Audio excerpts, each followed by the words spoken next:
Hello, and welcome to Richard Sandling's review of the last decade. In this episode, I shall be going over some of the film-related issues that have occurred in the last 10 years. So, the noughties. Well, I've got less than 10 minutes to try and sum it all up, so let's get cracking. At the start of the decade, films appeared to be in for a tough time of it. During the mid to late 90s, Hollywood was gladly spending loads and loads of money on films like Fight Club, LA Confidential, Lost Highway. This was an amazing period where Hollywood was making $60 million auteur vehicles, which was great for the viewers, but bad for the accountants. And if the majority of the noughties are anything to go by, this stopped almost immediately we hit Y2K. That's not to say that all films in the noughties have been rubbish or without merit. Far from it! It just means that Hollywood realised that if they were going to spend $60 million, then it had to be accessible, huge, audience-friendly extravaganza for the masses. And if they were going to make an arty film, they were going to put their most reliable but most predictable team on it and make sure they definitely won the Oscar. This trend continued throughout the entire decade, as any Oscar shortlist will tell you. However, one company prepared to go their own way on this was Legendary Pictures, a company that managed to persuade big Hollywood backers that people wanted to watch a 2.5-hour art house rendition of a comic book, where the comic book was done as properly as humanly possible. Not working in the industry, it's hard to imagine how much, apart from reputations, were riding on the releases of Batman Begins and Watchmen. The critical, commercial and artistic success of these movies has helped remind Hollywood that people aren't idiots. And, amazingly, if you take a pre-existing work that is globally loved and make a good film of it, then it will become a huge success. And it only took Hollywood till 2005 to figure that out. The noughties also saw the end of video. The absolute, definite end of video.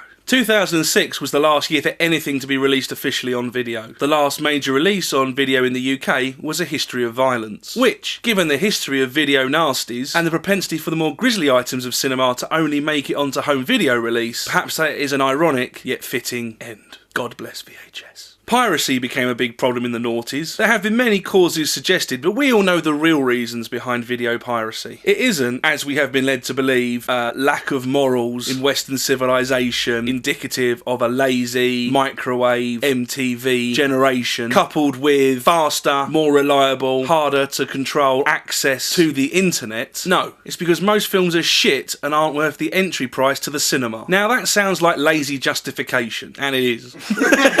But a cinema ticket near me is £9. In London, it's £12. £12? I wouldn't pay that for its DVD release to own it forever. I'm sure as hell not going to pay it on the off chance that I might or might not like it. Previously, you just accepted the cost to get into the cinema. But now, because there's always the option of paying nothing for it, you quickly come to a figure in your head as to what you think the film is worth. And 9 times out of 10, it's not 12 quid. How many times have you watched a terrible film on pirate and still felt outraged that the cinemas would have charged you 12 quid to go and see it? You want a reason for piracy? People don't want to pay upwards of £10 to see Nicolas Cage and Will Ferrell in someone else's lack of imagination. If you want to combat video piracy, then stop with all the pointless sequels, the awful remakes, the unoriginal ideas, and the glorified toy adverts. No film is worth more than £7. So how about you make it that we can actually afford to go and watch the piece of shit you've just flung out there? Good films that people are excited about and want to see will stop piracy. I saw Watchmen 3 times in the cinema, and I saw Moon twice. But I sure as hell didn't give a single penny for the awful Surrogates or I Am Legend. And having watched them both on bootleg, I feel glad that I've actually saved myself £20. I am sure that one of the main reasons I really hate Burn After Reading and Inglourious Bastards is not just because they were fucking awful, but because I paid over the odds for the experience of being completely disappointed and insulted as a viewer. Hollywood and cinema chains are expecting me to pay £12 to watch films I wouldn't even tape off the telly. You can't just rely on 3D to be anti-piracy white knight. Make everything better and more affordable. It really is that simple. 2000 onwards saw lots of interesting filmmakers come to prominence and continue to do good work throughout the decade. Shane Meadows, Christopher Nolan, Judd Apatow, Paul Greengrass, George Clooney, and every director from Mexico, but not Robert Rodriguez, were just some of the talent to come out of the late 90s or early part of this century who continued to impress and up their game throughout the decade. We also saw old hands such such as Clint Eastwood, David Cronenberg and Sam Raimi, on almost solid form throughout the decade. Spanish cinema finally got the global recognition it deserved, and we all now know and love Paul Rudd. So all in all, a pretty good decade. However, many filmmakers so prominent and exciting in the 90s and the preceding decades really dropped the ball in the noughties. There is no collective overall reason for this. Maybe they aren't as hungry as they used to be. Maybe they're too self-indulgent and too powerful to be controlled by a studio. Maybe their thing just isn't what we want anymore. Maybe they're out of vogue. Maybe they were always shit and we've only just noticed. Maybe they got freaked out by 9/11, became a right-wing lunatic, lost all their sense of humour and yet continued to make comedies. Who knows the reason? But for whatever reason, these guys, who I used to really like, have spent the last 10 years disappointing me and letting me down. Quentin Tarantino. Everything you do I have already seen numerous times for a tenth of your budget, and in 87 minutes, with much more charm, character and flair. None of your films need to be longer than 98 minutes. Stop masturbating. Tim Burton. Johnny Depp's great. We all know that. But he's currently nothing more than your get out of jail free card. Pull your finger out. Steven Spielberg. All the magic has gone out of your films. They are no longer special. Rectify this immediately. David Zucker. Scary Movie 3. Scary Movie 4. Scary Movie 5. An American Carol. Come in, Mr. Zucker. Your time is up. Woody Allen. Even Woody Allen doesn't watch Woody Allen films anymore. Robert Zemeckis. 2 words, Rob. Live action. Motion capture is shit. I don't want to see a cartoon of Ray Winston, voiced by Ray Winston, killing monsters. I want to see Ray Winston killing monsters. I don't want to see a cartoon of Jim Carrey, voiced by Jim Carrey. I want to see Jim Carrey. I don't want to see any more of your projects. But for a small amount of work this decade, this list could easily have included David Lynch and the Coen brothers, for whom the noughties have been, at best, a 50-50 decade. Well, that was the last decade in a nutshell. Stay tuned and I'll be revealing my top 5 films of the decade. Bye!